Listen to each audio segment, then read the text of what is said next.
Okay, before we start part 1 of Lightning Returns, I'm going to dedicate this part to Jim Lee, who has been our Patreon supporter for a long time. And I just want to say a real big thank you. Jim Lee was also our executive producer for a short film of mine called Emmanuel's Song, and he was really helpful back then as well. By the way, that movie's getting out this month, so be excited for that. Thank you so much, Jim Lee, for all your support. Really appreciate it. Thank you from the bottom of my heart as well, because you made me look like a decent assistant producer by helping me come up with money for that movie.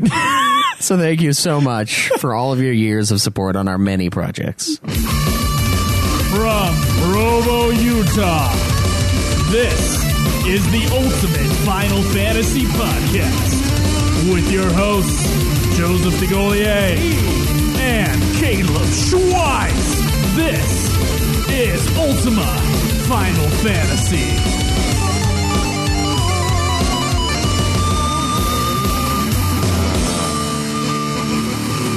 Welcome to another episode of Ultima Final Fantasy, the Ultimate Final Fantasy Podcast. I am Joe. I am Caleb. And today, after a very long wait, we are now reviewing Lightning Returns Final Fantasy XIII. Yep. Big mouthful of name there.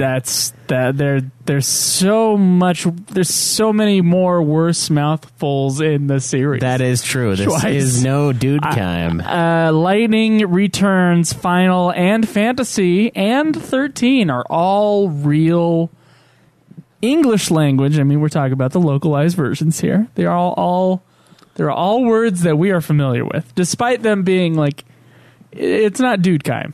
No, it's not Dudekheim.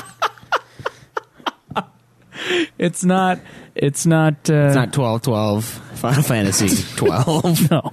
Oh, okay. Well, okay. I guess that's fair. It's just weird. I'm looking at it and I'm like, man, this is what I was talking about a few weeks ago. Like, they go nuts with the names. They're like, you know what?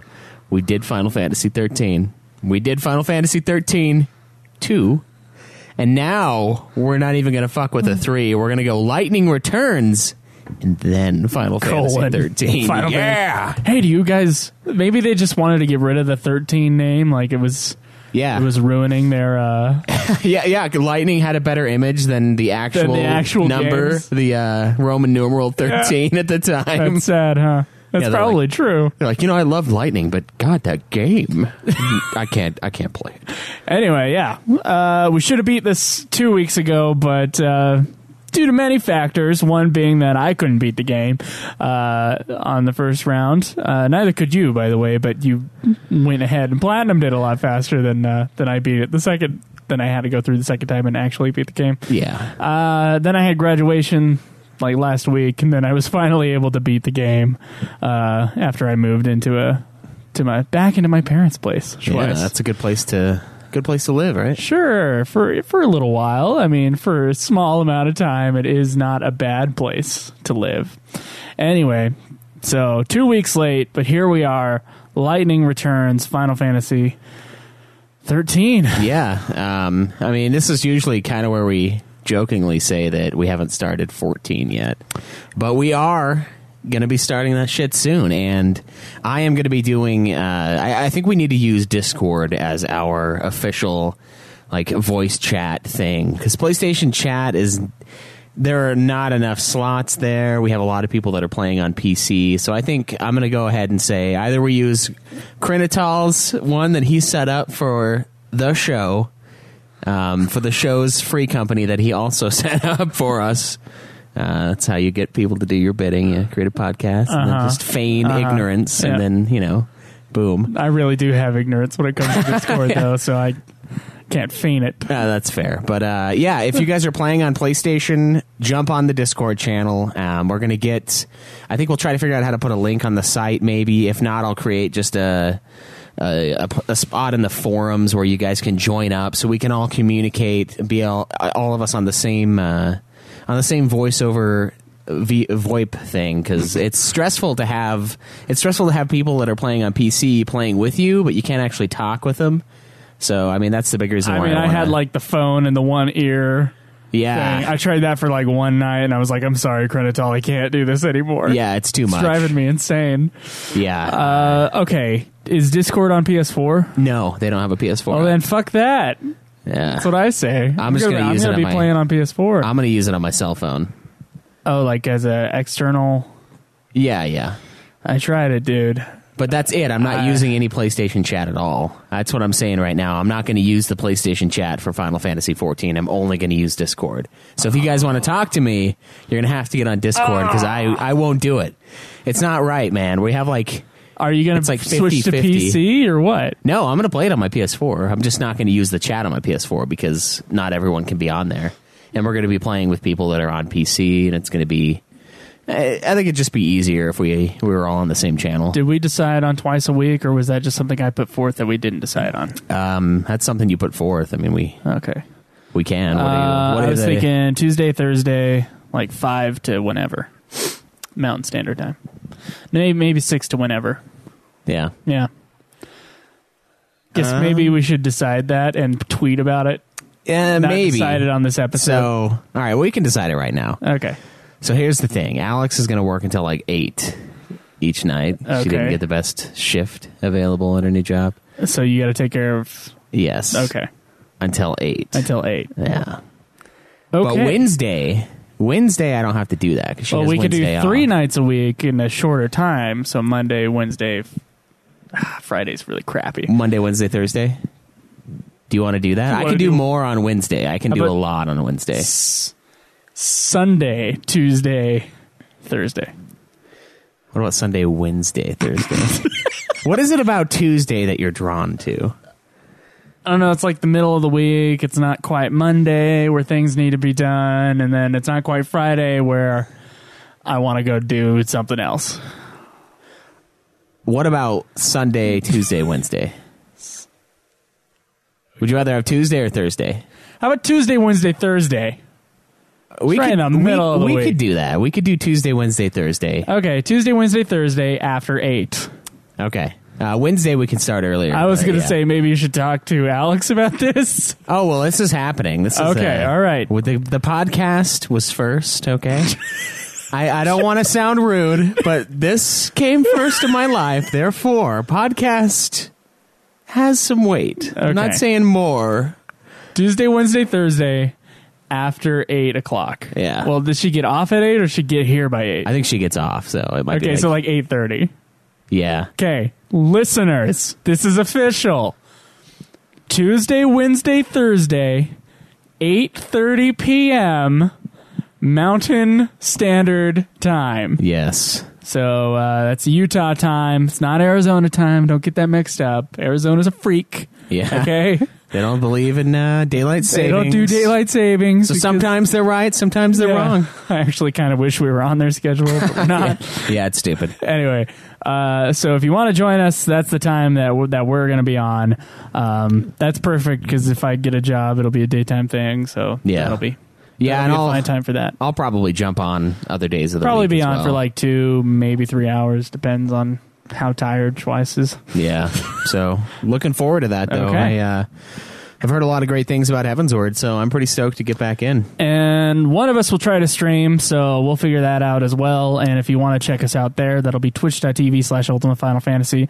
Other links are facebook.com/Ultimate Final Fantasy if you want to join the discussion there. You can tweet me at Joseph Vigolier. Me at UFF Podcast. You Took it for my own. You can support us on Patreon if you want. Patreon.com/Ultimate Final Fantasy, I believe, or you can go to ultimatefinalfantasy.com where you can find everything, including our Patreon, Amazon, PayPal link, and the link to our beautiful forums, which you should join and ask us questions. And for the games, give us your own reviews, short reviews. People have not been listening to me when I've asked for short reviews lately, as this episode will show. Anyway, you can give a nice little concise short review of your opinion of whatever game that we review next, which the next one will be Heavensward after this. Right. The 14 expansion. And, yeah, I guess youtube.com/Ultimate Final Fantasy is where you can see the old Twitch videos as well. Mm-hmm. And I think we'll probably come up with a little schedule for what quests we're going to do when.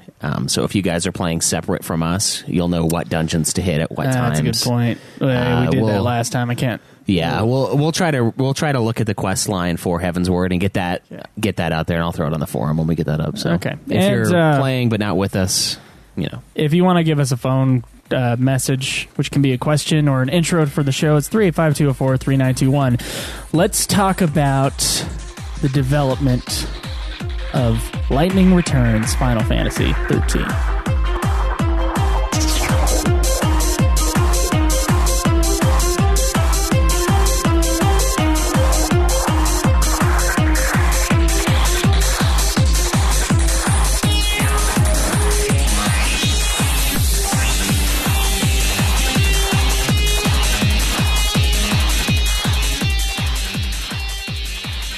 Development for Lightning Returns began in May 2012, shortly after the release of 13.2's final DLC, which was kind of a big deal at the time that 13.2 was doing DLCs. And by the way, I think we might have missed some story beats because we didn't have the DLC. Yeah. I didn't play it. It was revealed at a special 25th anniversary event for the Final Fantasy series. There were... So it goes along with the...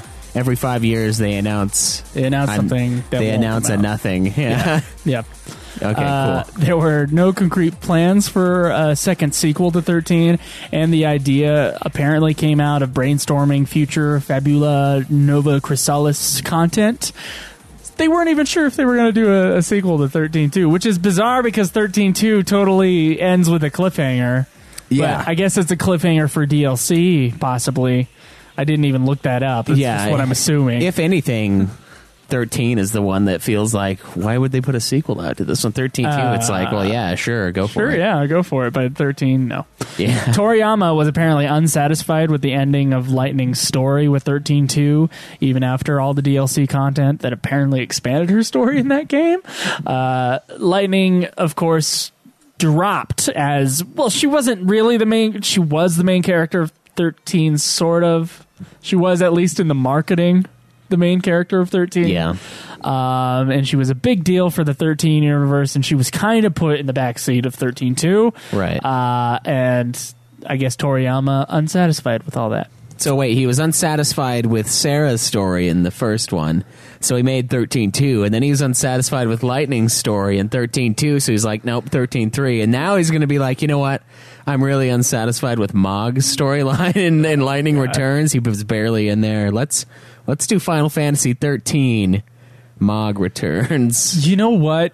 I just listened to a fantastic book called Creativity Inc., which is written by the manager of Pixar, and he talked about the ins and outs of how their company works and how they learned through making all these movies how to make a great creative environment for people to work in. Mm-hmm. And I'm thinking maybe Square Enix should read this book.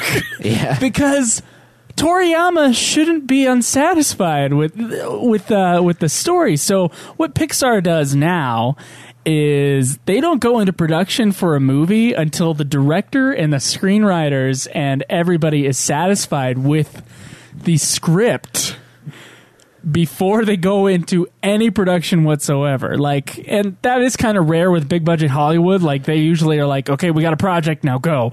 And they'll hire a bunch of people on, and it's just different at Pixar. And it seems like maybe they should do that with some Square Enix stuff. Maybe they should be satisfied with what they're gonna do with gameplay before anybody starts programming. Yeah. Or at least before they bring a whole bunch of people on, and maybe they should outline a story that they feel satisfied with. Yeah, that's fair. I mean, when we're super unsatisfied with a chunk of podcast that we have, we don't put it out there. We retool it. Sometimes. Now, we just our standards, the bar has been lowered, okay. Yes.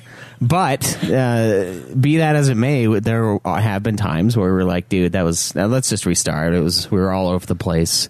So Toriyama, come on, man. If you're not happy with the game that you've spent millions and millions of dollars. He's a hired guy. He's like, okay, you got to put out a thing that we got to put out this year so that the stockholders will be happy. We got something to put out. That's true. So it's not like he has that creative freedom, but I would like it if like they would give even Toriyama, who gave us this sort of messy series.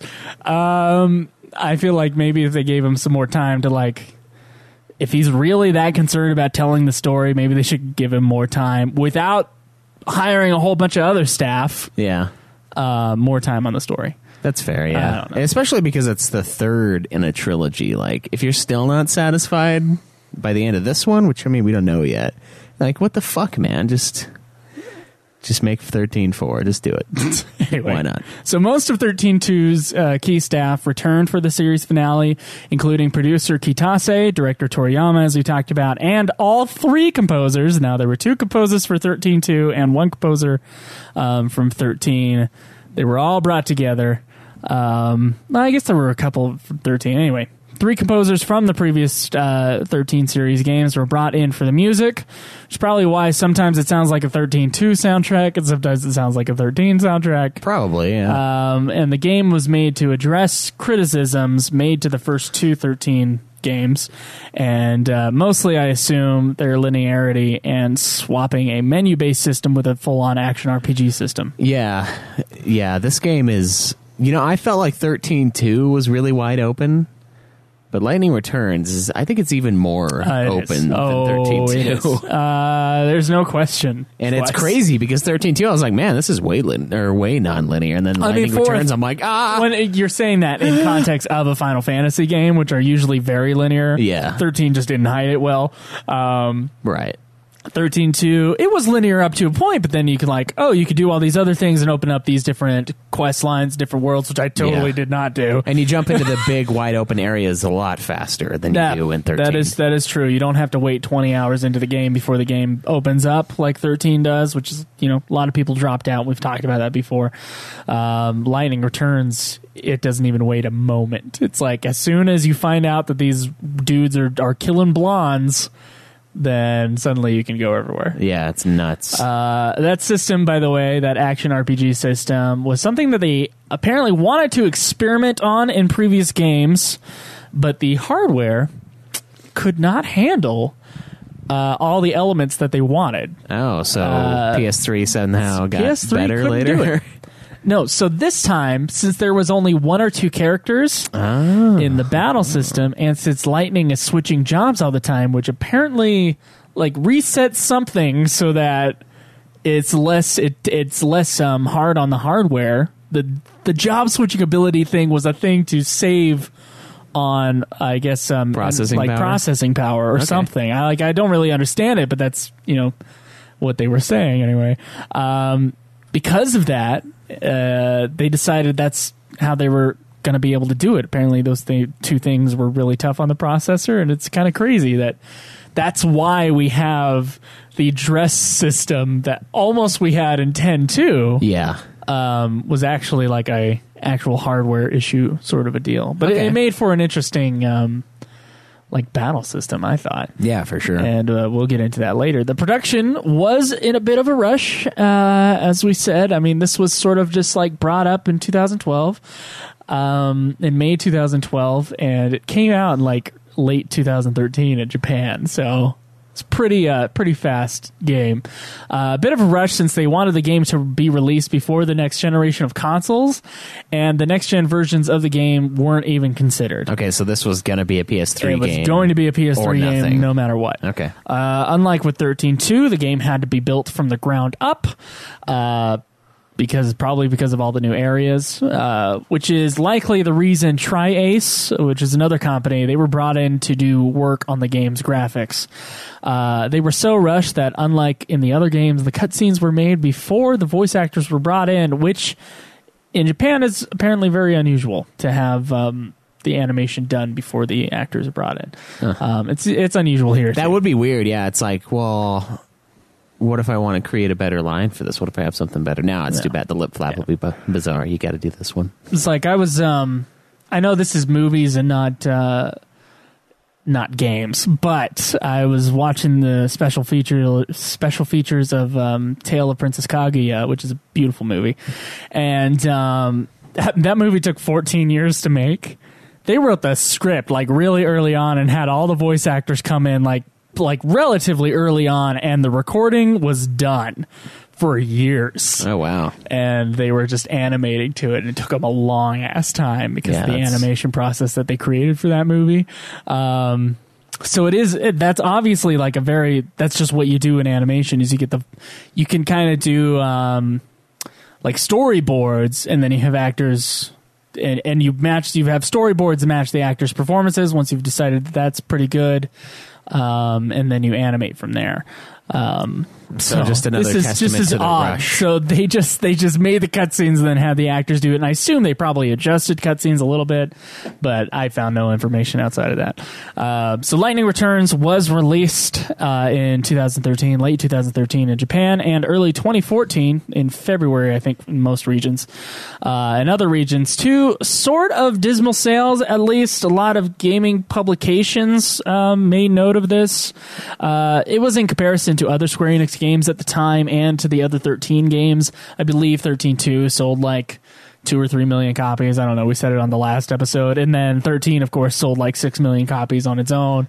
So the idea that Lightning Returns didn't even sell 1 million copies was like a testament to the failure of the series. Yeah. So it has by now, I remember back then it was like it only had 500,000. By now it's reached about 800,000 copies worldwide. I mean, it's been 2 or 3 years by now. And it had kind of mixed reviews. The graphics and story in general were reviewed kind of poorly, and the positive reviews stemmed mostly from the battle system. Last year, 2016, Kitase and Toriyama remarked that the response from Lightning Returns has improved over time, and the 800,000 copies did meet Square Enix's sales quota for the game, regardless of what people online were saying about how much of a failure it was. I mean, the game, obviously, they didn't spend that much money on it. I mean, the games that cost a lot of money are going to be the ones that are in production forever. Like 12, I'm sure, was like it's not as expensive as 7, because I don't know what the hell happened with Final Fantasy 7, but it's one of the most expensive games ever. New technology, computers were more expensive back then, all that shit. I guess, but... Do you remember? Okay, each time a desktop home computer. Just... when we were kids, Schweiss, they cost like a new, not great one was like over $2,000. Yeah, that's fair. So imagine a gaming or like a 3D processing machine. Just imagine the technology cost and the cost to bring in people who know how to use that technology to create a 3D game for a company that was big but not huge. Yeah, it's well, what's funny though, like with inflation, I'm looking at this page right now. Final Fantasy VII costs, what is that? 56 million less than Grand Theft Auto 5. And that includes with everything. inflation. Yeah. All costs. That's nuts, man. That is fucking insane. They had skyscrapers. I know they did that for 13, but they had like the characters on skyscrapers in New York and like California and like fucking A, man. That is a lot of money. That is. Like, God, a little company putting up that much fucking cash. It's crazy. But all right. New tech, new everything else, but it's... Yeah, so that's why it's like, Lightning Returns is the opposite situation, though, where they're like, we already have the Crystal Tools engine, we know how to use it, we're going to bring in this other company to do it really quickly. Yeah, and it was obviously something they wanted to get done, like you said, before the new generation came out, which was very shortly after, and honestly, I saw some of the reviews, people were saying that it was like a last-ditch effort to use Crystal Tools, and they felt like it was super aged. They said the same thing about 13.2. Which I don't necessarily agree with. But I agree with on 13 too. I it's like it might be one of the lower selling in the series, and it sold less than Dirge, but it still made money. Apparently, at least made enough. According to the producer and the director, they're satisfied with the series as a whole. Yeah. Which at least means it made its money back, and hopefully a little bit more. I mean, that would be kind of shitty if like 3 games and just break even, Oh, God. But, all right. You want to talk about story? Yeah, let's jump into it.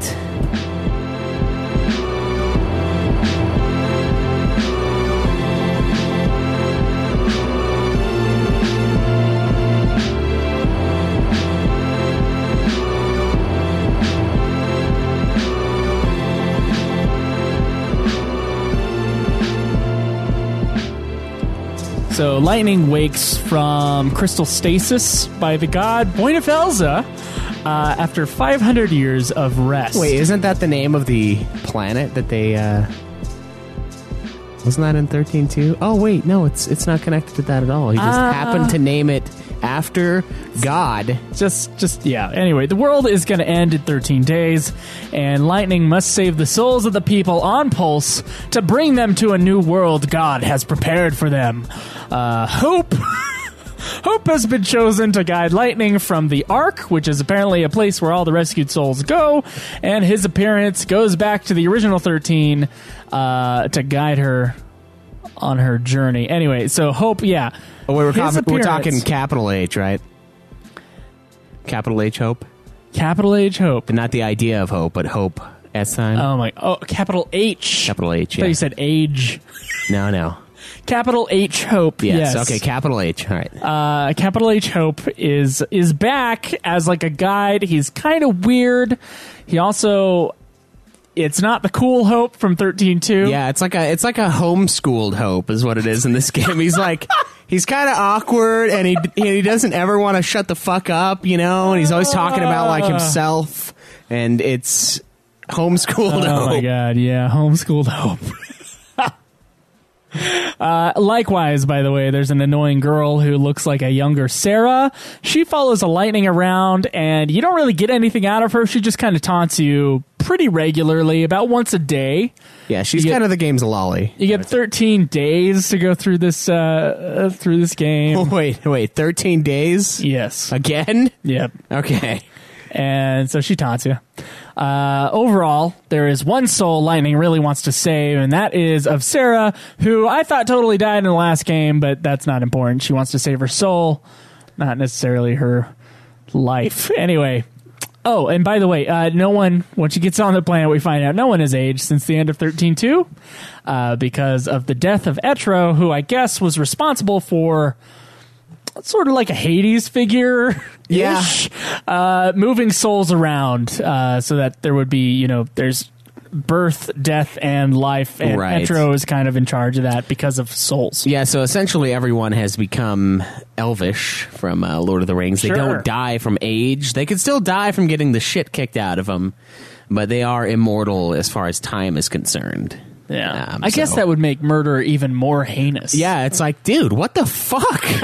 We were gonna be fine. We could have lived forever, but you didn't let that guy. Okay. He was the last guy to die. Speaking of, the first thing Lightning goes and does is she lands in a place called Luxurion or Lexurion. I'm not sure how to say it. Anyway, it's one of like 5 areas that you can go into in this game. She goes there, finds out there's these murders that are happening to girls with, I called them blondes earlier, but they're, what are they, like strawberry blonde? Yeah, like, strawberry blondish, pinkish kind of hair. Yeah, it was pink hair. It was like a light, they had a word for it. I can't remember. Anyway, the shade of color that Lightning's and Sarah's hair is. Yes. That's the shade of hair color that people are fucking killing people because they have that hair color, because I guess there's some sort of prophecy where they can kill the savior and release Etro so that they can be done with all this. Right, so they're trying to kill you. Yeah. They're trying to kill Lightning. So, let's see. She finds out that the children of Etro are found to be the culprit, and then you have this fucking side quest that is a number-finding side quest, which was way more difficult than it should have been. You got to go around Luxuria and find these like numbers graffitied on the wall, and there are areas that you can't go into in certain times of the day and stuff. Yeah. And you got to talk to people, and sometimes they'll give you the right numbers. But playing this game twice, the second time around, I just looked up a map, and I would suggest that to anybody else, because you don't want to waste valuable time in this game, because your time is counted. Like, you have 13 days. It's 8 at the beginning, but when you save more souls, you get more days, and it eventually becomes 13. Yeah. You have 13 days to save all the souls you can before the end of the world. And, God, did you have any problems on that quest at all? Not really. No, not really. Of course you didn't. I just... I found 3 of the numbers and then almost killed myself, like pulling my hair out, going to every corner of the goddamn And it was the one place. that was in the Warren area that's locked out? I think it was. Yeah, I had to wait for that one too, but I was like, well, whatever, I'll just go do. I just didn't get it. I just went and did another question. Yeah. Anyway, so Noel, if you could scroll that down, Noel turns out to be wrapped up in all this, and he actually wants to kill Lightning himself to make the world better, apparently, because he believes in prophecy as well. Although he doesn't like the children of Etro either. So yeah, and we get an epic scene of them just cutting those fuckers down. Yeah, that was great. But then Lightning beats Noel's ass and silences the children of Etro for a little while and makes Noel see his mistakes, and then Noel kind of leaves you alone the rest of the game, which is something I found kind of odd because of the non-linearity of the plot, is that you would meet all these characters starting with Noel if you start with the area that you began in. And you just kind of you fix their problem and then you go away. Yeah, and it's weird because you'll see... And they're not like, oh, Lightning, what the hell happened during the last 1,000 years? Yeah. Where were you? Yada, yada. Like, nothing. Yeah. Anyway. We ran into that... Anyway, there was that, and then it's weird because you run into him just walking around town. Like, you'll just see Noel walking around Luxurian, and he's like, hey, what's up? What's up? He's just like a cash, like just a normal fucking person now. Oh, He doesn't care. You weren't murderous? Yeah, it's like, dude, I mean, I could probably use your help in this game. Yeah, seriously? It's like, do you want to join the fight? I mean, I know you fought with my sister, but I'm way stronger, because I'm older and shit. And I've ground out my Crystarium and this new system. I ground out my Crystarium a long time ago. Yeah. I mean, come on. Yeah, I did the work. So in another place called the Dead Dunes... which I don't know if we'll ever get to this another time. A whole bunch of tornadoes, wind tornadoes block your path. That's where the cactars are. Yeah. How about those wind tornadoes, Schweiss? Were you annoyed by them? Yes, because I couldn't find the fucking pieces until the second time around going through those things. So, like, I would have to do a boss or something. I would have to unlock an area. I wouldn't have the Pilgrim's Crux. Yeah, Pilgrim's Crux. Yeah, which you can find in random places. It's not random, but you can find in certain places in the Dead Dunes. Dead Dunes is basically a gigantic area with a bunch of sliding around. That's also a giant unlockable puzzle. Yeah. Which the second time playing the game, I wanted to pull my hair out. Yeah, as well. The main quest for the Dead Dunes is pretty stressful. It's really long too. In comparison to the other quests in the game, it's just really long. Anyway, in the Dead Dunes, Lightning encounters Fang, who has somehow escaped the crystal pillar thing, which I don't know was ever explained. I assume was explained in 13.2 DLC. Her and Vanilla. By the way, yeah. They're both out of whatever the thing that they were in at the end of 13. She is now a leader of the bandit camp in this world. Yeah, she's the Prince of Thieves. She is. Lightning and Fang, when they meet each other, they run around and do a big dungeon puzzle in order to find out about a ritual that Vanilla is going to take part of with a group called the Order that they find out will kill her and also will go against God's will. Anyway, eventually they want to stop the ritual, which happens on day 13. In the Wildlands, which is another area, there's like 2 big quests here. Lightning rescues and heals a white chocobo named the Angel of Valhalla. And the chocobo, which I thought was the stupidest twist, not the stupidest twist in the game. We'll get to that. There's 2 other really stupid twists in the game. The chocobo is apparently later revealed to be Odin. Yeah. Somehow. And I also put a little note here that says, fuck that chocobo quest. You don't like? No, I don't like. Did you do it both times? Yes. Oh, I did it both times, and the second time I had enough items left over for my questing the first game that I just healed him immediately. He was max health. Like, I just kept feeding him shit. It was great, We should probably at this point explain why Schweiss had such an easy time in the game. Yeah, all right. And I had such a fuckface time in the game. Wait, why did you have such a fuckface time? Because I played it like I play Final Fantasy games. Like normal? Like normal. Well- I played it like normal, Schweiss. Oh! I did not. You didn't side quest? I did not side quest at all. Joe, this is a game made for side quests. That's all it's made of. I know. Well, we can get into that with the gameplay, Oh my but God! But it makes the story like it's hard. Yeah, it's a tough game. I was like, dude, we're playing this on normal, and the first area. I mean, we're talking those Anubis guys brutalizing me. I couldn't do shit. So we'll get into that. But oh my God, we'll get into that. But like doing those extra game things makes the regular quests easier because there's a bunch of side quests that you need to do for some of these wildland stuff. Yeah. Or like the pilgrim's cruxes and whatever. And if you're already running around these areas doing side quests and like stopping time so that you have more time to do that shit, then the game is probably really playable in easy mode at least. Normal mode, it might be a little harder. Yeah. Anyway, fuck that Chocobo quest. For me, twice. Takes for goddamn ever to get all that shit. And you gotta run around so much and do all this extra stuff. And I just want the game to end. Anyway. Yeah, you're 5 hours in. You're like, I want this to end. So when the Chocobo is healed, Lightning is able to ride it to Etro's temple, where a whole bunch of Yule clones want her to save Caius's soul, which is sweet. Yeah, very. And really creepy as well. That area...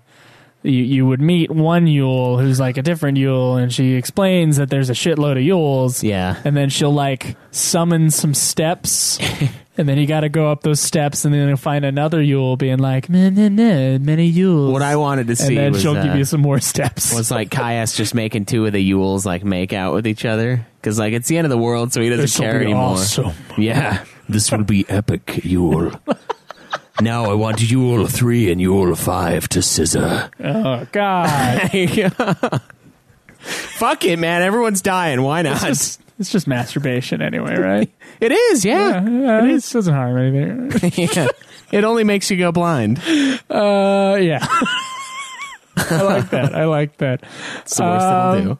There's also a brutal boss fight with Caius, but things are kind of unresolved, and Caius stays at the temples with the Yule. That boss fight... brutal still. Yeah. It was tough. That was the one where I was like, I think I might have to restart this game. What was funny is the guide I was looking at was telling me while I was fighting the Grundle guy. That's what I called the dude in the Dead Dunes, the final boss. I called him Grundle because I hated him. I think it's Grendel, but whatever. I was fighting him, and I was looking at this like write-up because the Dead Dunes thing is nuts. Without a write-up, I'm like, fuck, man. I finally find out where I need to go, and it's like, oh, you need this other piece. And I'm like, what? What? This other piece? What are you talking about, this other fucking piece? I haven't even found one of them, and I need 3. So I looked that shit up, and then the guide's like, oh, Grundle's nothing compared to Caius. And I was like, I can't beat Grundle. I can't touch this fucking guy. Like, he's wrecking my face. But Caius, yes, he puts up a fight. It's brutal. Okay. So... oh, there's another quest line in the Wildlands. Yeah, as well. it's a double quest line. It's double. It's a double, but unlike the other quest lines, it doesn't tell you where to go. So I thought I was done with Wildlands, and then you were like, "Hey, go check out that area up there." Yeah. And I was like, "Oh my God!" It opened up a whole new thing. Yeah, it's not as open as you get the main quests of the area right when you go into the areas. It's like, oh hey, let's do this thing. But this the second quest in the Wildlands, you just have to go to. It's anyway. weird. This is where Lightning comes across Saz and his son Daj, who has fallen into a coma because his dad is unhappy, I guess. Anyway, Daj's soul pieces, who are spread around the world now, and you must find them by doing a couple really easy and forgettable side quests, except for that Moogle area bullshit. The Moogle area in this game, by the way, in the Wildlands, in a weird place, only open at a certain time, which is a common thing in this game. Yes, lockouts. Yeah. And I got there thinking I'm just going to do the dodge thing, but then there was like a whole main Moogle side quest that you have to clear up before you do the dodge thing. So I'm just warning you, if you somehow don't care about spoilers and are listening to the story part of this review, you got to do the Moogle thing. You can't skip it. I tried so hard, but I couldn't. I have to do that stuff. I love the Moogle stuff. Anyway, Daj wakes up and when Lightning returns all the soul pieces, and then Saz has to like play with the kid, and the father has some sort of joy again, and all is well with those two. It's weird. And then Yusnan, okay? Yusnan is another area. It's like another city area. Snow has apparently bought his way to power.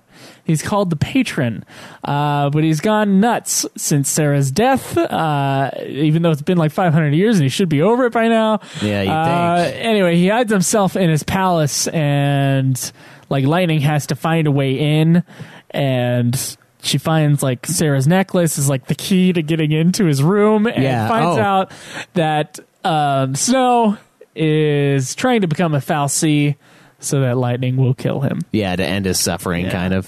But she kind of kicks his ass before that can all happen, and convinces him that Sarah's soul is still alive somewhere, and that their souls really want to be together, so he shouldn't do this. Right. And then he like reverts, which would have been nice in the original 13 if they understood how to do this.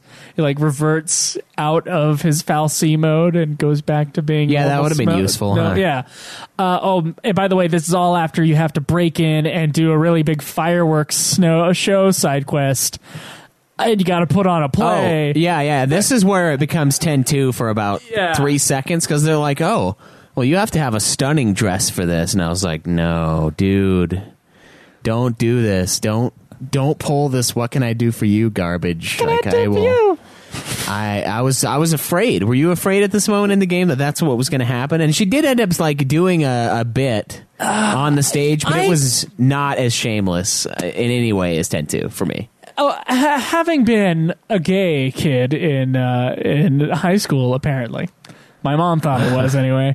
I did do a lot of musicals, and it was a lot of fun. But there are people who cannot get on stage, and there's like a rehearsal process to this kind of thing. And something that always takes me out of the Final Fantasy games, save maybe Final Fantasy IX, where like that's their thing, is that they put on these shows. You can't just take a normal person and be like, go and perform.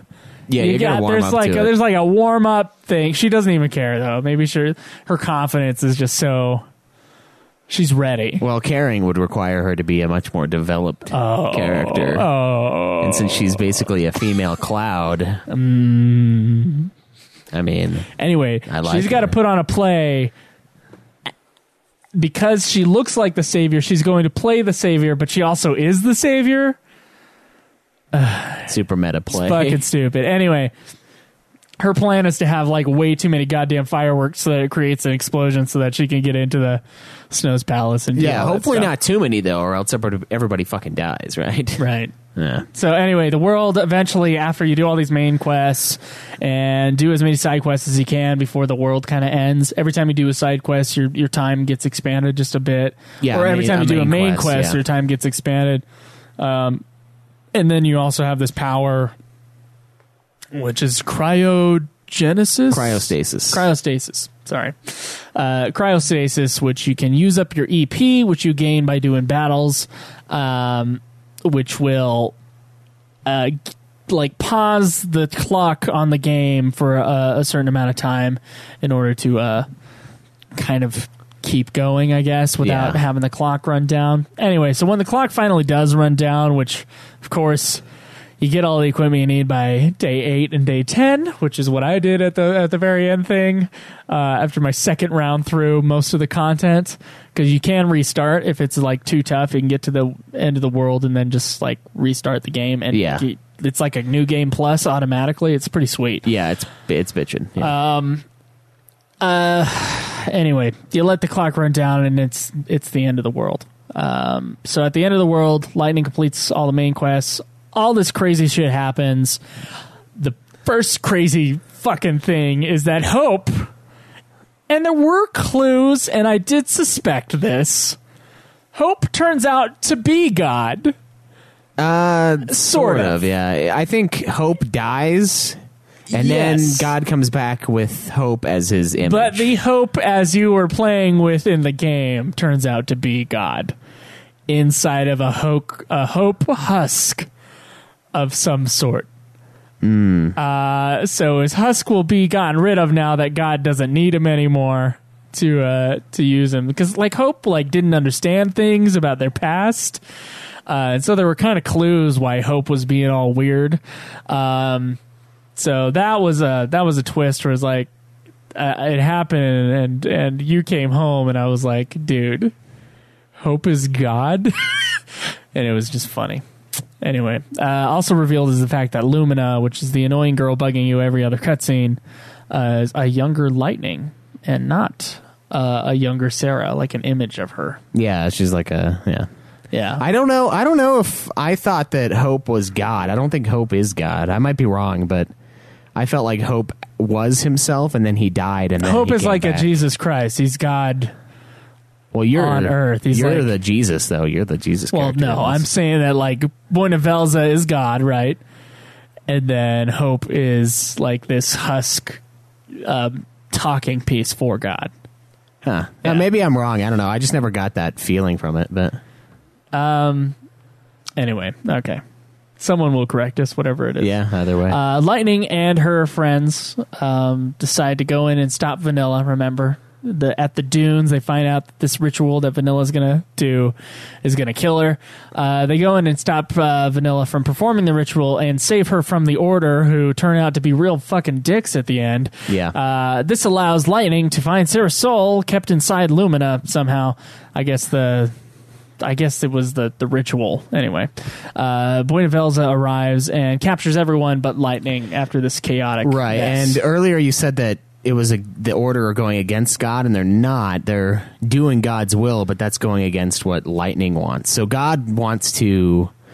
I guess we'll read this next part. So it turns out all along that Lightning was being groomed by God to become the god of death, Etro, and instead of accepting her fate, Lightning ends up fighting God, which is fucking awesome. We're fighting God himself in this game. It's true. Buenavelza, because Buenavelza's plan was to basically kill everybody and start a new life of almost like husk people, of people that are controlled, because he doesn't understand humanity as a whole, and he just wants people to I don't know, kind of do the right thing. It almost seems like a sort of like a Satan's plan kind of a thing, like people should be forced to do the right thing instead of people having the choice. Sure. That's sort of what he wanted to set up. So the ritual that Vanille was trying to carry out was going to, it was supposed to like kill.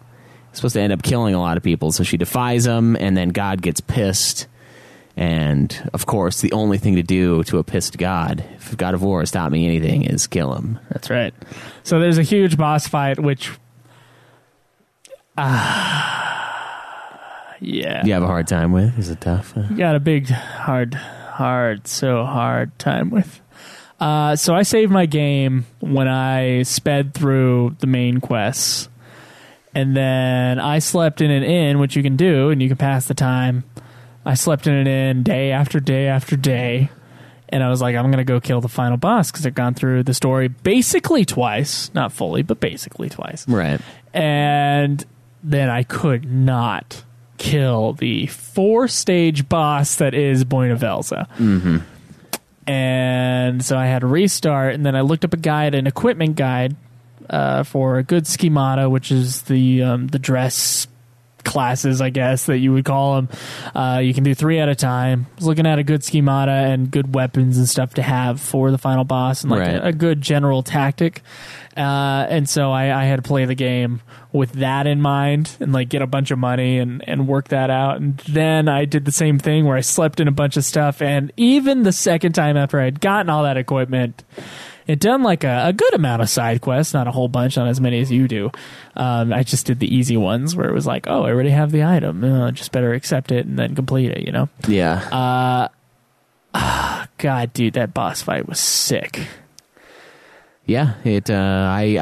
I started the game on normal because I wanted to be a man about it, and I regret that. I do. I ran in. I had some real hard times on basically every boss in this game was a giant pain in my ass on normal. It was ridiculous. I was like freaking out. I'm like, dude, I can't fucking beat this guy. Even like, Noel and Snow were a big pain in the ass. Noel was nothing, but Snow was the first one I fought, and he was like crushing me, like just I couldn't do anything to him. But no, I fucked. I came back and I ruined Noel's face. I didn't even. He didn't do shit to me when I came back, but I did him last, so that's probably why. So I mean, we get to Benevelza, and it is an epic fight. Like, it's huge. The music's awesome, and he tears into you like no other, man. He hits hard. He hits fast. I don't know, man. At least like 4 times as difficult in stage 2 than any other boss in the game. That's not an extra boss that I didn't touch. Yeah. So like Caius is probably the second hardest, and he's not even in the same fucking ballpark. Yeah, he would trash Caius. Like, it was scary. I was like, I'm not going to be able to beat this. In fact, I was stuck on the last boss, and I couldn't beat the fucking game because I was like, I got to graduate this week, and it's not going to happen. Yeah. So I mean, the natural course of action for me, because I was like, you know what?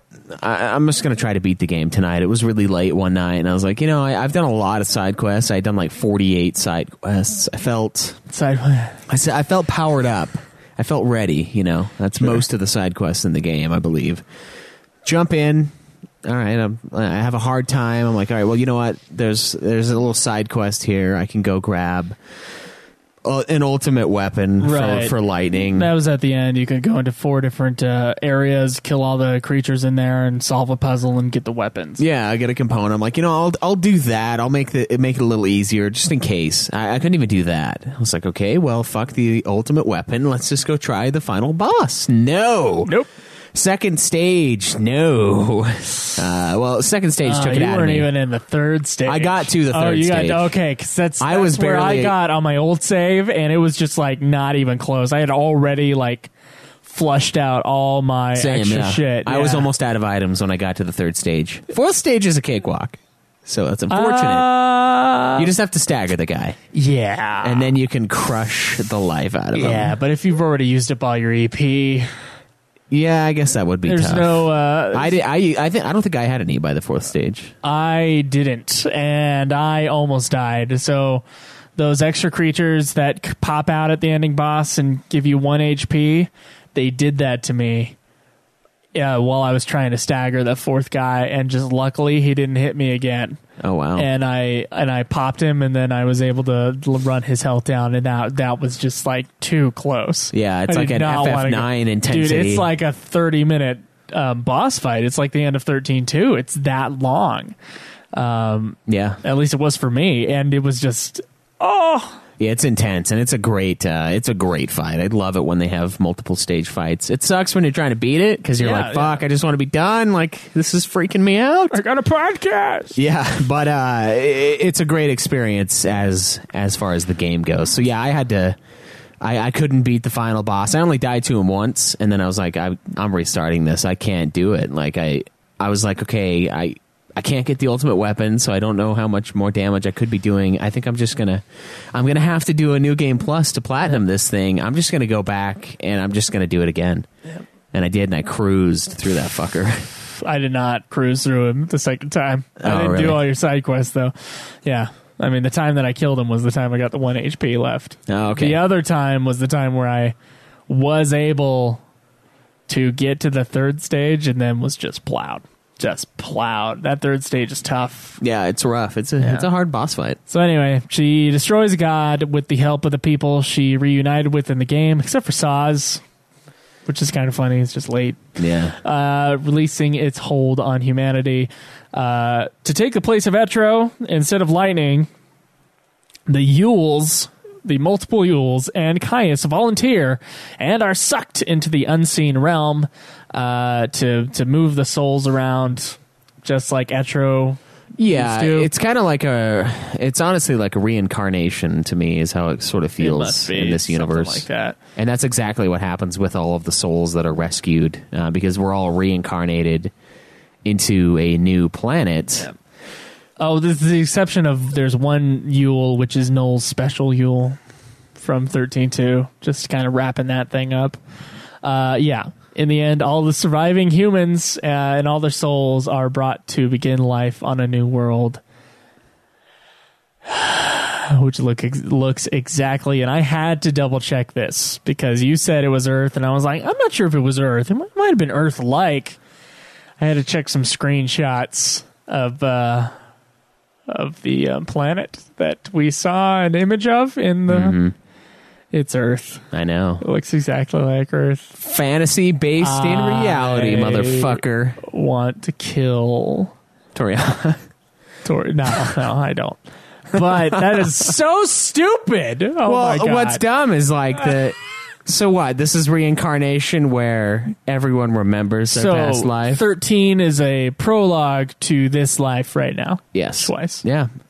Why can't I do a bunch of flips like they can? I don't know. Where's that skimpy ass outfit? Where's that? Well, I got a couple. If you like want get your damage up. Yeah. In a post-credit scene, Lightning is in civilian clothing in the countryside, getting off of a train and going to see her old friends. The thing that confuses me about the Earth thing is, didn't we have that in 4? Like, wasn't that something that was used in FF4? Earth? Yeah. Yeah. It's like suddenly, that planet is then Earth later. Like, it's just the same planet. Well, this is... Which means that FF9 is also Earth, right? If 4 and 9 are connected? If 4 and 9 are actually connected through Ramu, which is something we've explored before. Potentially. I mean... So... I think 15 was supposed to be on Earth initially because 15 was supposed to be a 13 game, but it is not now, so I'm not sure if 15 does take place on Nova Earth. Crystallis game. Yeah. It was supposed to be Versus. So Versus 13. Versus 13. Probably would have taken place on Earth, is what I'm guessing. Yeah. But it's not like 4 takes place on Earth. It's just that Earth is what they call it. Is later. So, what could happen? A Middle Earth situation where it's like eventually it becomes the Earth that we know. Yes. I feel like 13, what happened is it's going to be like a Planet of the Apes-esque thing where like everything that 13's world has will be destroyed, and then Earth will start fresh, right? In the rubble and in the wake of that destruction, something will happen, and then like we'll get a sweet shot at the end where it's totally the fucking Statue of Liberty, and it's like, oh my God, this is the future. Yeah. So that's what happened, and then we get 4. Well, so 13 first. The people in 13 would be like, what the hell is this? Yeah, but they're all dead. They're all gone because 13 Earth was created from Benevelza for all of these souls, and he was going to make it his place of like zombie people, of people he could control, and people that don't have the range of motions because he doesn't really understand humans necessarily. He doesn't understand the sentience. He doesn't understand the consciousness that is humanity. So he was going to make it. It's like. He was going to make it the planet that in the Bible Satan wanted, where everyone just does good, right? And no one has the choice. They are just forced to do good. But Lightning killed him and made it a real world where you can choose to do what you will. Yeah, she frees humanity. So it's like a nice little connection to the Bible in a way. And she's totally Jesus for a little while. The Jesus that lived. I think this is the dumbest twist. So one dumb twist was that Hope was God, which you don't believe, but it's true. Hope is God. Another dumb twist is that Lumina is actually lightning. Like, that almost didn't matter. And then the third dumb twist, and the dumbest of all, Earth is the new planet that they must be ushered to. Yeah. I didn't care for it that much either, but... Yeah. I know from the text I got from you going, hey, did you get to the stupid ending yet?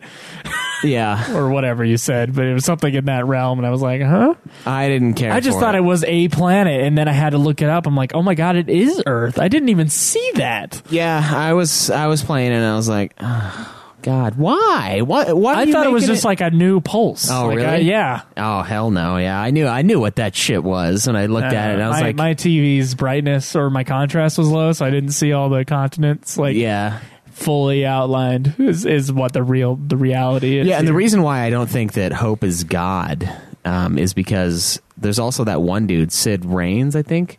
He comes back as like as just an image of Sid Reigns. It's an image of him telling you things, but it's not actually him. He speaks for the souls. Yeah, but he's not real. He's not Sid, so that's why I'm thinking... Hope is the image of Hope.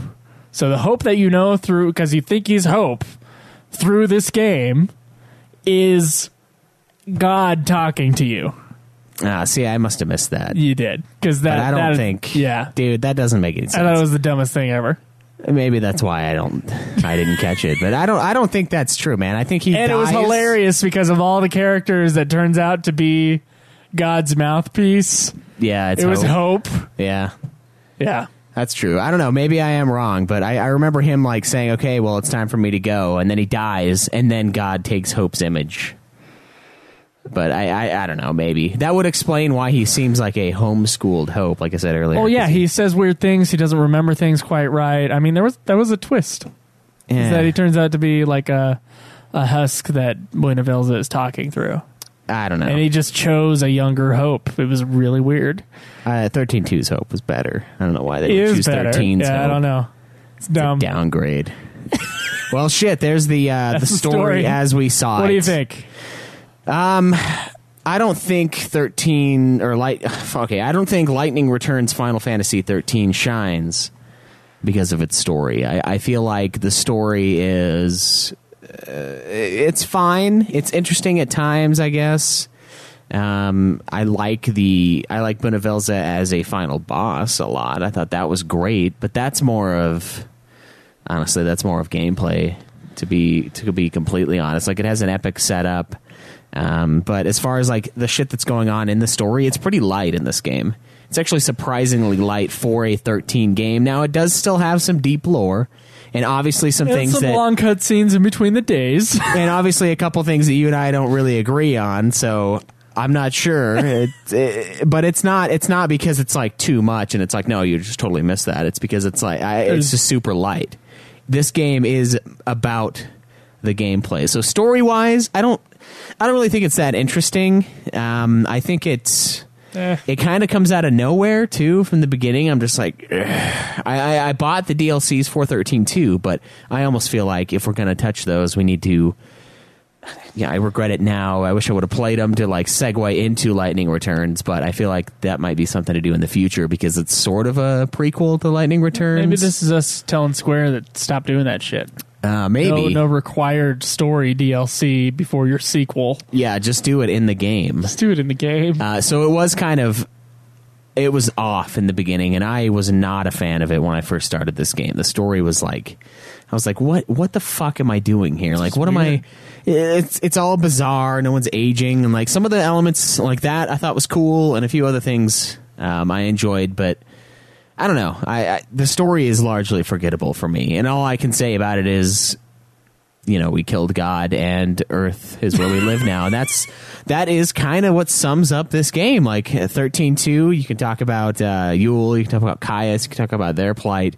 In this one, it's we were a Jesus character, and we found out that God wasn't really a great guy, and we kind of killed him, and then we're from Earth now. We were reborn. Reincarnation is real, and you get to remember your past life, which is bitchin', right? Sure. Because if it's real now, obviously you can't remember that. So that was a cool little thing, but like, dude, and I swear to God, I thought the ending of this game was going to be. I thought this game was going to end with the fucking game, like just everything being deleted and 13's ending. I thought that was going to come back into play. I felt the same thing. It was going to be a redo, and 13 too. Yeah. I felt the same with 13 too. I was like, the real ending is probably going to be something bullshit like, oh, this didn't happen, but it didn't. So I'm glad it didn't do that, but it did something that was bullshit as well. It's about as necessary a sequel as 13-2 is. So, yeah, the story of 13, it's not even, besides Hope looking like he did back then, it's not even like touched upon. There's nothing in 13 that affects 13-2 or Lightning Returns in any significant way, except that the characters exist. And Cocoon exists as well. Yeah, they mostly affect 13, is how it is. So 13 had had one story, albeit a flawed story, but it had one like big story. 13-2, like I said in the last review for 13-2, it could have been in a sequel to any game in the Final Fantasy series. Yeah. And it could have been its own game with a weird time plot, just different characters, and it would have made no difference. And I would say Lightning Returns is only a sequel to 13-2, a bizarre one, a kind of off one as well. None of these games really go together that well.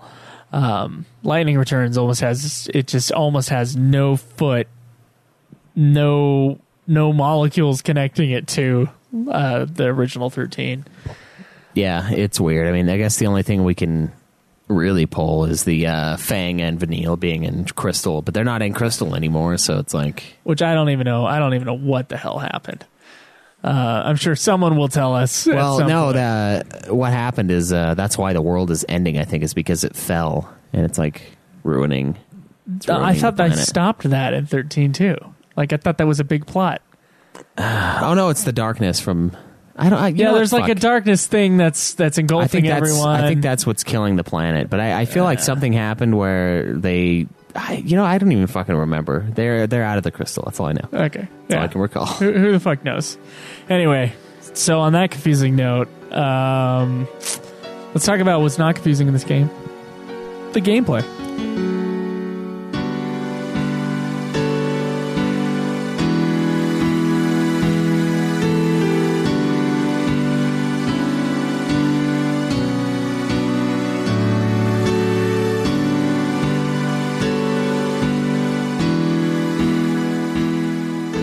All right, so battle system, it's kind of the heart of gameplay, I would say. This one is actually called the Style Change Active Time Battle System, a very specific... It's just an action RPG. Very boring name. Which, yeah, it does take some... Style change. It uses some elements from Active Time Battle. I mean... And some of the stuff between 13 and 13.2, it's like a weird hybrid built for one character, and it also carries over some 10.2 stuff, like we mentioned earlier. So what happens is you get outfits, which sounds bad, I know, and it's not that bad, that have specific abilities. Some of them come pre-equipped with certain spells and stat boosts. And this game is all about stat boost, right? You don't level up. So you need to use the schemata and side quests to gain stats for Lightning. Now, you can equip 3 different schemata, and you can customize, for the most part, where everything goes and what items and what spells you use for each schemata, which is your outfits. And it's an action RPG. It's straight up. Like, you get into the fight. It's similar to 13.2, yes, didn't they? Yeah, you find the enemies in 13.2 and then you smack them. Yeah. So you can get like extra damage, sort of, but they can jump out at you. Yeah, this one's 13, they were all in the map already. Right. Yeah. 13.2, they would jump out at you, and this one, it's mostly just the jumping out. Yeah, but there's sometimes they're just crawling around too. Yeah, you can hit them and get like 10% of their damage down. If you botch it, they'll hit you. And it's kind of hard to botch it. It's pretty easy. Yeah, it's not. Yeah, it's easy. It's easy. So you start out battles that way, and then you can switch between three schemata, and you set those up however you like. I mean, we have the stagger system from 13.2. Certain spells do certain things to enemies to build their stagger bar. You can do basically the same attacks from the other games. But this game, you have attacks assigned to X, circle, square, and triangle, and you just mash it. And the active time battle element of it is like over time, the little bar for each schemata will fill up, and you can see all 3 of them on the screen at the same time, and you get to use abilities within that certain schemata until you run out of shit. And it's a really fast-paced gameplay. Like 13.2's gameplay, I thought was... Okay, 13's gameplay is fast. 13.2's gameplay is very fast. And this one, I think, is even faster. It is because it's fully active. It's fully active. I mean, you have the ability to block. You can block at the last second and even stagger enemies that are hitting you with heavier attacks. It's crazy. And you know what? Honestly, I think the battles in this game are really, really fun. I had a lot of fun taking everything on. You don't get XP from the battles, though. Like we mentioned earlier, you only get EP. Yeah, you get EP, which you use to slow down time or heal yourself, or there's a teleport ability. There's a bunch of shit you can do with EP. But in this game, killing enemies, it only gives you the EP. But I actually ended up running into a lot of enemies intentionally to either gather EP or just because the battle system was a lot of fun. I mean, you can really get down and dirty with this thing and learn everyone's attacks and block the shit out of them and stagger them from their own attacks and just lay into stuff. So it's a very in-depth system, and I think it's like at least twice as complicated as 13.2's. I dig the hell out of it. It's just that 13.2, I think, and I would have said this with 13, but then I played 13.2. It like perfected, in my opinion, like the menu-based battle system. It's my favorite battle system in the entire series. As far as like, the menu-based ones, like active time or turn-based or anything like that. Yeah. It's sort of the paradigm shifting I thought was a really cool aspect. It was super fast, super fluid, and great. And 13.2 perfected it even more than 13. Lightning Returns, because it's active, it's almost hard to compare in my mind. Just because it's a different type of system, but it does take a lot of the elements from the other one, like the active time thing, and of course all the stuff, like all the spells and all that. They come from the other games, and they look the same, and it's all part of the same stuff.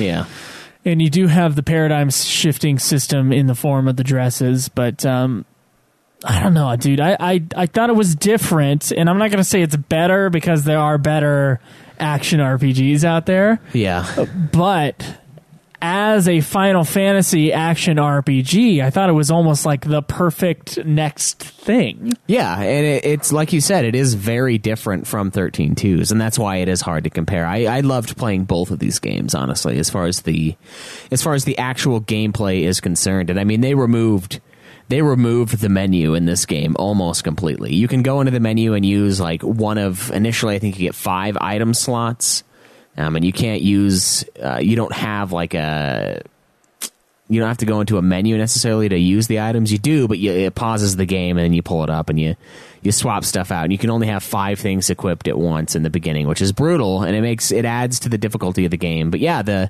it is a very fast-paced, extremely fun combat system to get into. One of the other really cool things about the gameplay, for me, I ended up liking the side quests in this game kind of a lot, actually. There were a few where I was shaking my head and I'm like, okay, why am I fetch quests? Why am I reuniting this father with his son? They're both chefs, and they're like, what, 100 feet away from each other, and I have to do this quest to reunite him. I'm like, this is stupid. But the side quest, I didn't get that one. That sounds like quality. Yeah.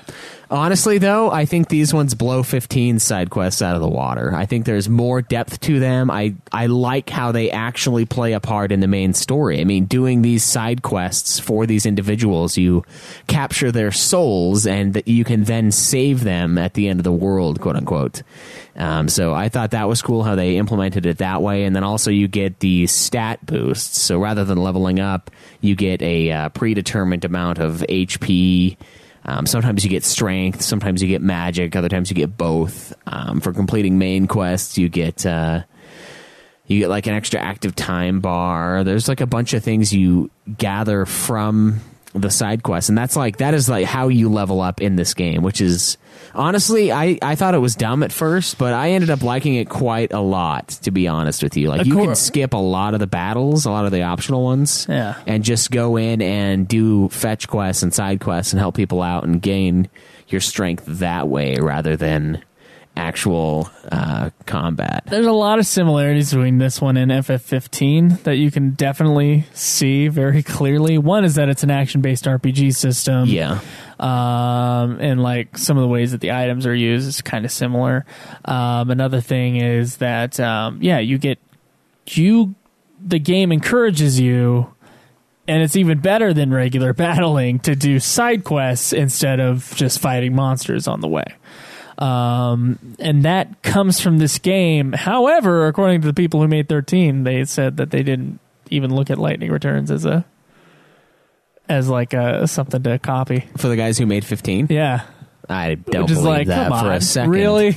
I don't believe that for a goddamn minute. I think they looked at 10 and they looked at Lightning Returns and they made a game. I think this is, dude, honestly, like, this is what 16 should be.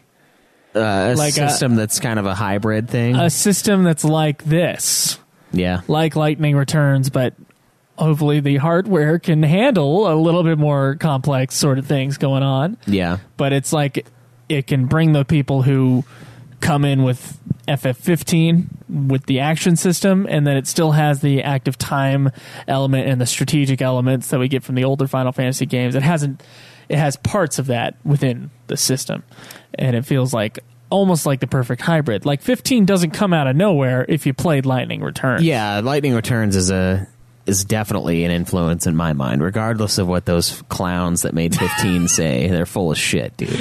This game feels like 15 a lot. I mean, you got the block system, you've got the active battles. It's an action RPG, and it feels like 15 in a lot of ways. You can move around and shit while you're in the fights. Now, you do enter like a fight instance like you do with the classic Final Fantasies and with the other 13 games, where it's like, okay, here's the fighting screen. I mean, it's the area you're in, so it's not some random location like it can be in 7 and other games, but it seems really natural, and I don't know, I had a lot of fun with that shit. One of the other things that this game features is they call it a last one system. It's where you can actually make an enemy type go extinct in this game. If you kill enough of them, you will fight a like hyper version of an enemy, and it is the last of that enemy's race, and you will have wiped them off of the face of the planet. And I thought that was fucking awesome. And like they have this sweet ohm system above their head, and like they're kind of rough to fight. And the dungeon at the end of the game, if you complete, it's like 100 or 200 stars worth of side quests. You can unlock this bonus dungeon that is just full of last ones. It's all last ones all the way down until you fight the Uber boss at the end. So I thought that system was way cool. I mean, there were a few times where I was just like, I had to go kill like a bunch of skeletons for this one side quest in the Dead Dunes. And I ran across a last one of the skeletons, and it was a pretty tough. Because you killed one of each type. I know, because I killed like that. all of the one type. All of the one type. Yeah, so all the skeletons, I killed them all, and then I fought the very last skeleton, and now skeletons don't appear in that game anymore. Like, they're gone. It's just wiped out. I didn't know that. That is awesome. I know. You can just clear the map of enemies if you fight a bunch. There's some of them where it's like a couple hundred you have to kill. Yeah. Then you're like, oh shit, I never staggered him. God damn it. Yeah. Yeah. You never got that special item. Yeah, you can't get your sweet items. Desdemona. Fuck that shit.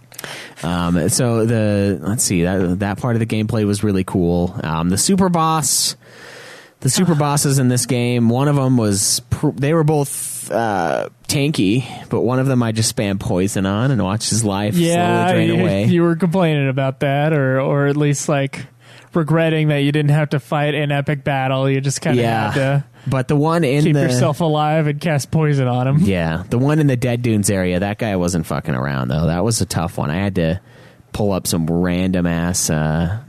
Some weird schemata and do some serious damage with it was like a magic attack where it was like a physical attack, but it cast a spell at the same time. And I was able to do like 220,000 damage a hit or something like that with that activated. So those were really cool. The puzzles in this game, I think they were pretty easy, pretty straightforward, except for the Dead Dunes one. That one was a little stressful. And finding those things, getting around in that big dungeon. Yeah, well, it was crazy because the dungeon has timed doors. So timed doors it's like a big part of Lightning Returns. There are certain areas of the map that won't open before midnight, and some of them it's like 6 p.m. to 6 a.m. were open. But then if you start a new day, it starts at 6 a.m. and then everything's closed and you can't get to it. And side quests work the same way in this game. So this is a time management game. That is the core of Lightning Returns. It You is. need to know, and it's easier going into it a second time. I'll It say is that. way easier going Because into you're it like, the second time. you're like, all right, I remember. How can I save time? What time can I be here? Okay, Yeah. I can do this other thing while I'm doing this. And yada, yada, yada. Luxurian opens at midnight for that one bullshit Warren area. I'll come back. I'm going to do these other 2 main quests in the meantime. Exactly right. And honestly, the second time I went through, I had done You do everything 50, in 2 days. Yeah, I was on day 3 and I had done 50 side quests by like the end of day 3. Just that playthrough. And knowing how to farm your EP because you know what enemies to attack every once in a while. Bigger enemies, keep the chronostasis That's going. right. So it's like it's fucking different. Replay man. value is really great. I would say so, yeah. And the one of the other really great parts is the New Game Plus that they added into this game, where Right, that's why. everything carries over. All of your stats carry over. And you can try a harder difficulty as well. You can, but I did New Game Plus on easy. That's Because right. I did So did almost I. all of it on normal, and I was like, no, I'm done with that shit. So I went through again. There's a Canvas of Prayers, which is like another little side quest location where people... This is like a weird, almost like a... Chocobocalina's requests. Yeah, it's like that, but it's like a hybrid between that and Evan Almighty or Bruce Almighty, where he has like, you can like hear the prayers of people. Like that's kind of what this thing is. It's like things people wish they could have. And that's the Canvas of Prayers is like a manifestation of prayer. I did not catch that. Yeah, it's weird. Oh, wow. Okay. So that's like, oh man, I really wish I could have like a sweet party with strippers and coke, and then Lightning has to run around and find like a good escort service and like some coke dealers and There like bring was a whorehouse in this game. Oh, That's what it seemed like. with where? It was in one of the cities. You would turn the corner and you would hear like, oh, there's... Hey, boys, want to come in? We got some... Oh yeah. yeah. Yeah, it turns I was into like, hold on a minute. This is like... this is FF7 territory. we got the haven't gone Honeybee this deep Inn in here. a while. Well, I mean, it is the end of the world. Why not, right? I know, right? Debauchery must prevail. It's like we might as well have sex with everyone. I At this point. I There's agree. only a few of us left. Yeah, I mean, we're all going to be dead soon, so I mean, who even cares, right? I thought the gameplay was great. I wish that if I weren't doing a podcast, I think I would have explored the side quests and stuff more. Yeah. Even then, you had time to do it. A lot of them are fetch quests, but it's not. There's something about these ones that I didn't get from Final Fantasy 15 side quests. Like I felt like these ones had more soul in them. Something that I thought was more difficult about this one, and it's ridiculous that it was more difficult to me, is that with the exception of the main quests, it doesn't really tell you. It'll tell you where to go, but it's not like an icon where you follow it like you do in 15, where it's like you're just playing the icon follow game. If someone tells you to go find something, Yeah, you gotta there's go. just going to be yeah. an icon for it, and you can like make that your new spot. And in 13.2, it kind of told you where to go everywhere. But with 13.3, with the exception of the main quests, and even that sometimes disappears, Yeah, it's like, hey, there's a dude. He looks like this. Have fun. yeah. And it's like, okay, now I actually have to... It's something that I guess has been missing for a while in the series, and I got used to it being gone, is the idea that I actually have to do some exploring. Yeah, with 12, I think you had to as well. Like with some of the hunts, they're like, hey, With 12, you totally had to. go to this guy, That's and right. they'll tell you where you need to go. But you got to find the guy Absolutely. in the bar. And it's And like, it's there's funny. 40 people in here. It's funny, those PS1 ones, I mean, they're smaller worlds, to be honest. Like, actual, like, places you can walk. Yeah, It smaller. is smaller back then, so it felt like it wasn't as much of a heart attack, like a stressful, anxiety-ridden situation. Well, Looking you also for didn't some have a dude. timer. And it's not FF11 range at all. It's not like that. But, like, in the old ones, that's how it would be. You just have to keep finding them. you Yeah, just have to search find until them, you find. or get a guide. Yeah. Which I would, on this playthrough around, I would probably get a guide for, and of course I would have if I wanted to for these side quests and Lightning Returns. But Yeah. it's back to that in a way, It is, yeah. not completely, but that was something where I was like, God, I don't want to do the side quests because it's not telling me where to go, and I was Yeah. like, I had to like do some introspection on myself. I'm like, why is that a big deal to me? Like, Oh, I just looked why up a can't guide I just for 'em. enjoy looking for these things. When it comes to side quests, but then it also has its clock running. Yeah, when it comes to side quests in a game where the game ends at a certain time, I'm not fucking around, man. And that's why I didn't stream a lot of this game, is because I was looking up guides on a bunch of side quests. Like, all right, where do I need to go for this? And like the game would be like, oh, you go don't want to play it 4 times. Go collect. The podcast is done. No, go collect 4 of these things. I'm like, okay, I've seen those. I can find them myself. But if it was a, go talk to this guy, I'm like, I'm looking up a guide. I am not gonna. Fuck that guy. I'm not gonna fuck around. There was a quest where I had to go find like all the clocks in one of the towns. There were 13 of them, I believe, and of course, yeah, naturally. And I was like, I'm not doing this by myself. This is too much. I know where 6 or 7 of them are, but I'm going to end up looking up a guide, and I'm not going to know which ones I grabbed for sure, because they're not pictures. They just kind of say the general area, and I don't want to backtrack. I don't want to deal with that. Right. So side quests that are fetch quests in this game, if you're going to do it, just look up a guide. If you're going to platinum this thing, don't worry about trying to do it all yourself. It's going to be a pain in the neck. A lot of fun, I would say, but definitely a pain in the neck. I mean, we have the treasure spheres like we did before. There's an interesting twist with some of them in this game where you don't open them because you don't know what the fuck's going on. Yeah, right. You don't open them or you don't know what's going on. One of those is a side quest to open them. Of course. But I just was like, oh, I can't.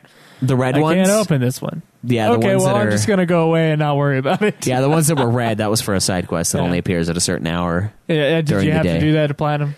No, I did it anyway. Did it anyway. Okay. Yeah, because I found them. But there are some that actually cost EP to open, right? So you have to go in. Ones. Those are always good equipment ones. Yeah, they're good equipment. And one of the other things that New Game Plus allows you to do is it allows you to upgrade your equipment. So you get like a Runic Ring Plus. If you find the same item a second time, you can actually upgrade that item itself. So there is a lot of replay value in this game, and it almost exclusively centers around the gameplay element of the game rather than the story. I don't know if I would ever want to run through the game for the story necessarily. Like if I'm gonna play it again now that I platinumed it would probably yeah, I did too. It would probably be for the story, so I don't think I would skip it, but it would only take me a few hours anyway. It's true. Because I would just crush through everything because it's fucking easy. Crush. Yeah. Crush it. But I think almost all of the replayability is based on the gameplay in this thing, and I found it to be quite enjoyable. I think the side quests have more soul than the ones in 15. Of course, if you will. Wow! Actually, pull the soul out of their body after we complete the quest for them. And there were some pretty cool ones. There were some that I really enjoyed. There was the weird Chocobo or Choco Girl quest where you had to go talk to all of the chicks in the Chocobo outfits. I started that one, and you got like a special gear. The chubby Chocobo. Yeah, the chubbers. Yeah. She was a keeper. No, dude, it was fucked up because they put her in like the corner. Like they're like, all right, well, we'll hire you, but you're gonna be one of those back alley Chocobo girls. Wow. I'm serious. She was hidden away. This is a cruel world. They don't care anymore. There's a whorehouse. They hide away their overweight individuals like lepers. It's fucked, man. I kind of like God's idea of just wiping everybody out. He's like, fuck these people. They're all assholes. But I dug the gameplay. There's not much more to it though. From what I remember, it's just like a bunch of side quests, and then the battle system, which is pretty sweet. Yeah. I know you didn't like the battle system at the beginning. No, I was having a really hard time playing on normal. I was getting crushed by some of the enemies, and I was getting really pissed off. But it was just too difficult at that time. Yeah, and I just didn't get the timing for blocking. Oh my god! That took me till the end of the game to figure out. By the way, yeah, certain enemies I have it down. Like if I fight the Anubis, I had to watch someone on YouTube play the game, and I was like, oh, that's the timing of the blocking that he's doing. Yeah, and it's like, oh wow, it's doing almost nothing, and it's staggering. Man. It's actually blocking. I thought you just had to be really fucking good at the game just to block right when you know the enemy's gonna hit. Yeah, which is an option, which is like fucking impossible for me. but he would like just press the square or whatever his block button. It was always square for me. He would just press his block button, like he would jitter it, when they start attacking, and it's totally the way to go. It really it drains the fuck out of your AP, but it's a totally a good way to go. That's what I did too when I started getting. There was like a side quest where I was grinding out the soul seeds, which are there's like parts of the game where there's like a rift in. You get like the black mist shit that comes up, and you find these super hyper powerful enemies that come out of the darkness. Yeah. You skip them. That's what I do. No, you go into them and you find these little seeds that are called soul seeds, and you can pick them up, and you have to pick up 100 of them to get an elixir from the people you trade them into, and that's one of the trophies. Oh, okay. So I went and ground out the quest from Biggs or Wedge, one of the two, where you fight the Anubis guys over and over again. Yeah. It's like the second one. I did that one. And I just ran through there until I got 100, and I just kept quitting the quest and then like going back in and starting it over and then waiting till the soul things came back. Yeah, dude, it saved me so much fucking time. Oh my God, that's brilliant. I know. It took forever though. I mean, even then, because I don't think I was doing it right. I think you're supposed to quit out or something. But I ground that out, and that was a cool little aspect of the game. Like, you can find hyper powerful versions of enemies just within this weird mist stuff. But yeah, it's... For no reason, because they don't give you XP. Yeah, they don't give you XP. That's true. I mostly skipped enemies unless I was like running low on AP, and then I was like, oh, gotta find a behemoth. Yeah, oh my God, those guys give you a shitload. Yeah. And yeah, you use EP for certain abilities. Like there's a Kiraga, there's an Arise ability that'll just pull you back to life in battle. There's a teleport. You've got your army of one ability you unlock later, some attacks, some good stuff from EP. And then one other thing that normal difficulty and above has that easy does not is when you fail a fight or you flee from a fight on easy, you lose an hour of the in-game time. And Hope tells you every single time this happens. By the way, it tells you a lot of things. I hate this fucking man in this game like that. Not a man. He's like 14. I hate this man-child boy that Hope is in this game. I can't stand. You gotta find the children of Etro. Yeah, and like, and his little dude. That's why Lightning, I think you have to go to bed now. Lightning, you have to return to the Ark at 6 a.m. every day. It's like that noise haunts me to this day. I'm like, Lightning. And it's crazy because he interrupts himself. Did you notice that in this thing? Yes, he does. Oh my God, you talk so much. He doesn't stop talking. That you can't even finish one without starting another little line of dialogue. I'm like, Jesus Christ, can't we just fill this with music or something that I can forget? But no, it's fucking Hope's voice. It's Hope's fucking voice throughout this whole game, and everything he has to comment on, he's like, oh, do you believe she's actually a chocobo? Like, fuck, who are you? Shut up, man. Can I not have some privacy here? Like, Jesus. I fucking hate him in this game. I hate hearing him every 2 seconds of my fucking day while playing this. And then like running awayness just now cost you an hour of real time. I'm like, yeah, you know what? You know what I am already, Hope? I'm already pissed off because you know what I knew? Going into that fight, if I lost, it was going to cost me an hour of in-game time. I don't fucking need you reminder to tell me. Oh, and you know what? Saying. And you know what happens? I'm just saying. If I have to quit out of the game, because I don't want to waste that hour, I have to go out, and then it's like, oh, news and updates could not be found, and then there's like I press X, and it's like error. Other Outworld services are down. I'm like, Jesus, patch this fucking game for the love of God. Get this Outworld shit out of my face, God. It's like, and I'm talking often. When I die in this thing, you have to you load your game back up because you don't want to fucking lose the time because it's a time management game. And I go out to the menu and I have to click X like 6 fucking times before I can go load my fucking game back because they added this service that they let run for like 10 minutes and then they shut it down. All it was. All it was a comparison of fucking points. It was a pissing contest between you and all your little fuckface friends on PlayStation Network. Like, oh, who got the most points in the Caius fight? Well, who fucking cares, man? I don't, because I can't even look. I just have to suffer through the menu sludge that is this fucking game whenever you load it again. God. I'm sorry. Fuck you and your Outworld. Don't ever do that again. If you're not going to keep shit running, just don't even fuck with it, man. Don't even, yeah. Like, this game isn't even that fucking old. And they knew it was going to be at the end of the PS3 run, and they were like, let's do this service thing. Oh, yeah. It's like, can you think of a worse fucking idea? It came out in 2014. This game is 3 years old, and it's already gone. You know what I can play? I can go and play Red Dead Redemption Online still on my PS3. That game is well beyond 3 fucking years old. Well beyond 3 years old, and they have servers for you to play online. This fucker only kept track of points, man. Points! That's nothing! Points. Chris Hardwick's a big fan. Yeah. God, man, it's... I'm sorry. It pisses me off. I played in easy mode and just kind of like let it happen. Yeah, loading it back up is the traumatic experience for me. I see that, because you have to listen to the game and be like, oh, we're loading up data Outer Worlds, sir. Oh, it's down. Oh, error, game error. I'm like, no, there's no error here. We're fine. Just let it go, man. Just load my fucking game. So I had to look down when we were doing this section. Apparently, the girl, Lumina, she tells you that Vanille and Fang woke up from their crystal stasis at some point.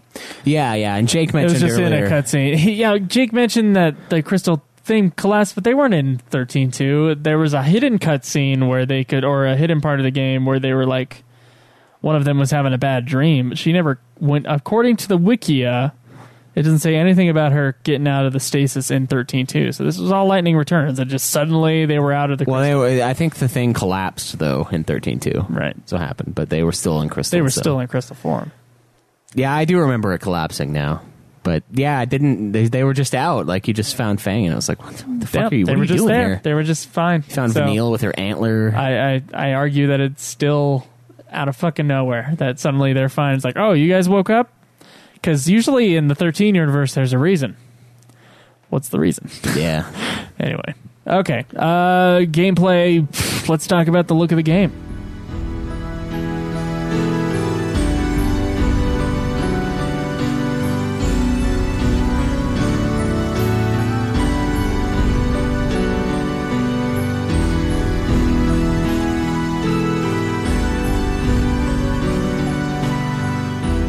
Thanks for hanging out with us and listening to part 1 of our Lightning Returns review. Somehow we made this one go longer than the Final Fantasy XIII 2 review, although I guess more things bothering you, more things to talk about, and we did get a lot more user interaction from this one. I think because of those reasons, because it's like a kind of like a game that's a little bit, I don't know, it kind of forms sides. It's like 12 in a way. Like, sure. Some people love it, some people fucking hate it.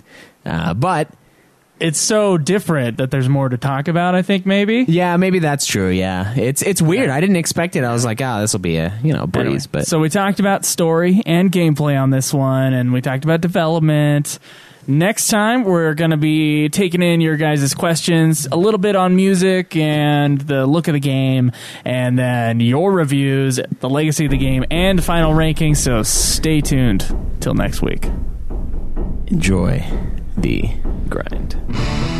This has been another production of Ultima Final Fantasy, the Ultimate Final Fantasy Podcast. The show was produced by Joseph DeGollier and Caleb Schweiss, with music and editing by Joseph DeGollier, parodies and clips from their respective authors, of course. You can get all of our episodes as well as our Let's Plays at ultimafinalfantasy.com. You can also contact us on Twitter at UFF Podcast, as well as our contact page on our website. Be sure to subscribe and review our podcast. Your reviews may get read on the show, and look forward to the next episode of Ultima Final Fantasy, the Ultimate Final Fantasy Podcast.